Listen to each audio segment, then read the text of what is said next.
বর্ষাকালে সেরা পাকা তালের এইরকম যদি তালক্ষীর একবার বানিয়ে নেওয়া যায়, একবার খেলে স্বাদ দেখবেন মুখে লেগে থাকবে। এর স্বাদ ভুলতেই পারবেন না, কারণ খেতে এতটাই দুর্দান্ত হয়। খুব অল্প উপকরণ দিয়ে তৈরি করে ফেলতে পারবেন দারুণ স্বাদের তালক্ষীর। তাহলে আসুন দেখে নিন আজকের সহজ রেসিপি। প্রথমে দেখুন এখানে নিয়ে নিয়েছি বর্ষার সেরা সুমিষ্ট পাকা তাল। প্রথমে পাকা তালের এই কালো যে ছালগুলো আছে, গায়ের কালো অংশগুলোকে এরকম তুলে নিতে হবে। তারপরে এর যে মুখের কাছে শক্ত অংশটা আছে এটাকেও বাদ দিয়ে দিতে হবে। আর পাকা তালের 3টে বীজকে সম্পূর্ণ আলাদা করে নিচ্ছি। তাল থেকে মাড় বের করানোর বিভিন্ন পদ্ধতি আছে, যেটা সুবিধা হয় সেই মতন করে নেবেন। এই রকম যদি একটা বড় ফুটোওয়ালা গ্রেটার থাকে, তাহলে এই গ্রেটার দিয়ে তালের বীজটাকে ঘষে দেখবেন খুব সহজে তালের কাতরা পাওয়া যাবে। আর তাল থেকে যে রোয়াগুলো বেরিয়ে আসে এগুলো কিন্তু দেখবেন আর তালের মাড়ের মধ্যে থাকবে না, সম্পূর্ণ তালের কাতরা বেশ সুন্দর ছাঁকা হয়ে যাবে। তারপরে এই তালের কাতরাকে আপনারা একটা নর্মাল কন্টেনারে ভরে ডিপ ফ্রিজের মধ্যেও রাখতে পারেন, নাহলে নর্মাল ফ্রিজের মধ্যেও রাখবেন, 1 সপ্তাহ পর্যন্ত ভালো থাকবে। এইভাবেই তালের মাড় তৈরি করে সংরক্ষণ করে ফেলতে পারবেন।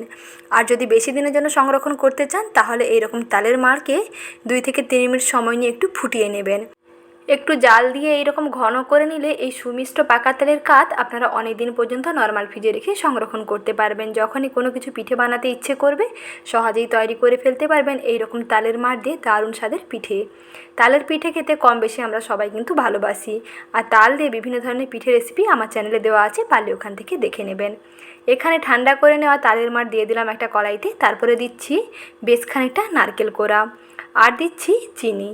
তালের মাড় যদি কম মিষ্টি হয় তাহলে চিনির পরিমাণটা একটু বেশি দেবেন, আর যদি এটা খুবই মিষ্টি হয়, তেতো না থাকে, তাহলে চিনিটা একটু কম দিলেই হবে। মোটামুটি মিষ্টি মিষ্টি তালের ক্ষীর তৈরি হবে, তার জন্য যেই রকম চিনি দিতে হবে সেই মতন দিয়ে দেবেন। তারপরে এখানে দিয়ে দিলাম বেশ খানিকটা ঘন তরল দুধ। এখানে যদি আপনারা গুঁড়ো দুধ ব্যবহার করেন তাহলে একটু উষ্ণ গরম জল দিয়ে দেবেন। উষ্ণ গরম জলের মধ্যে গুঁড়ো দুধ মিশিয়েও নিতে পারেন, তাতেও ভালো হবে। না হলে একটু গুঁড়ো দুধ দিয়ে এখানে একটু উষ্ণ গরম জল দিয়ে দেবেন, তাহলে দেখবেন মিশ্রণটা বেশ এইরকম পাতলা হয়ে যাবে। এখন কিন্তু গ্যাসের আঁচ অন করিনি। কড়াইতে প্রথমে শুকনো উপকরণগুলোকে ভালো করে মিশিয়ে নিলাম। এই ঠান্ডা উপকরণগুলোকে মিশিয়ে নিলে আর দুধটা দেখবেন কেটে যাওয়ার ভয় থাকবে না। তাই এইরকম প্রথমে সমস্ত উপকরণগুলোকে মিশিয়ে নিলাম। তারপরে গ্যাসের আঁচটা একেবারে কমিয়ে কড়াইটাকে গ্যাস ওভেনের মধ্যে বসিয়ে দিয়েছি। এইরকম কন্টিনিউয়াস এখন নাড়তে হবে। কিছুক্ষণ নাড়তে নাড়তেই দেখবেন এর মধ্যে যেহেতু চিনি দেওয়া আছে, চিনিটা কিন্তু এরকম মেল্ট হতে শুরু করবে। আর গ্যাসের আঁচটা একটু কমিয়ে রাখবেন, নাহলে কিন্তু প্যানের তলায় লেগে যেতে পারে। তাই যাতে নিচে না লেগে যায় গ্যাসের আঁচটা কমিয়ে রাখবেন, আর হাতা দিয়ে এইরকম বারবার নেড়ে চেড়ে রাখবেন, যাতে কড়াইয়ের তলাতে বা প্যানের তলাতে নিচে না লেগে যায়। কিছুক্ষণ এরকম জাল দেওয়ার পরেই দেখবেন বেশ মিশ্রণটা ঘন হতে শুরু করবে। যেহেতু এখানে চিনি দেওয়া আছে, চিনিটা বেশ পাক হতে শুরু করবে, আর ভেতর থেকে নারকেলটাও খুব সুন্দর রান্না হয়ে যাবে। আর এই সময় একটা ঢাকনা দিয়ে এরকম ঢেকে দেবেন, যাতে তালের এই কাতরা ওপর দিকে অর্থাৎ গায়ের দিকে না ছিটিয়ে আসে, তার জন্য একটা ঢাকনা দিয়ে ঢেকে দেবেন। তারপরে গ্যাসের আঁচটা তো প্রথমেই বলেছিলাম কমিয়ে রাখবেন। পুরো রান্নাটা হবে গ্যাসের আঁচটা একেবারে লো আঁচে রেখে। আর এখানে 1 চিমটে লবণ মিশিয়ে নিচ্ছি। এর মিষ্টত্ব স্বাদ দেখবেন আরও বেড়ে যাবে। কোনো মিষ্টি জাতীয় জিনিসে অল্প যদি 1 চিমটে সামান্য লবণ দিয়ে দেওয়া যায়, তাহলে তার মিষ্টত্ব আরও বহু গুণে বেড়ে যায়। তাই এখানে সামান্য অল্প একটু লবণ দিলাম। অপছন্দ হলে অবশ্যই লবণটাকে স্কিপ করতে পারেন। কিছুক্ষণ এরকম জাল দিয়ে নেওয়ার পরেই দেখুন মিশ্রণটা বেশ কিন্তু ঘন হয়ে গেছে। এটা ঠান্ডা হয়ে যাওয়ার পরে কিন্তু আরও ঘন হয়ে যাবে। তালের ক্ষীর বলতে গেলে একেবারেই রেডি। দেখুন মিশ্রণটা বেশ ঘন হয়ে গেছে আর বেশ জমাটো হয়ে গেছে।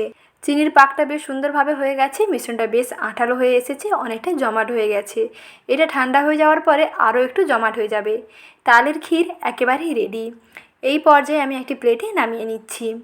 এইভাবেই সহজেই তৈরি করে ফেলুন অসম্ভব সুস্বাদু তালের ক্ষীর। বর্ষার সেরা পাকা তাল দিয়ে এইরকম ক্ষীর একবার বানিয়ে দেখুন। সামনেই জন্মাষ্টমী, আর জন্মাষ্টমী স্পেশাল এরকম তালের ক্ষীর যদি একবার তৈরি করে খেতে পারেন, তাহলে দেখবেন এর স্বাদ মুখে লেগে থাকবে সবসময়। এই পর্যায়ে গ্যাসের আঁচটা বন্ধ করে দিয়েছি, আর মিশ্রণটা দেখুন বেশ ঘন হয়ে গেছে। এখন মিশ্রণটাকে একটি বাটির মধ্যে নামিয়ে নিচ্ছি। তালের ক্ষীর একেবারেই রেডি।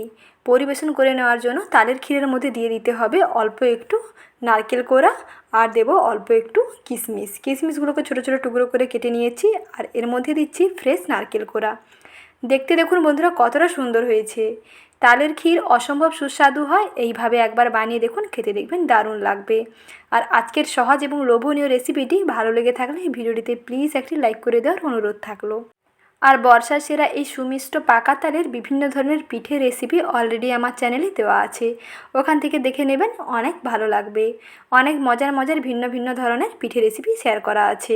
আর আজকে শেয়ার করলাম অপূর্ব স্বাদের সেরা তালের ক্ষীর। এই পদ্ধতিতে বানিয়ে দেখুন, খেতে দেখবেন দারুণ হবে।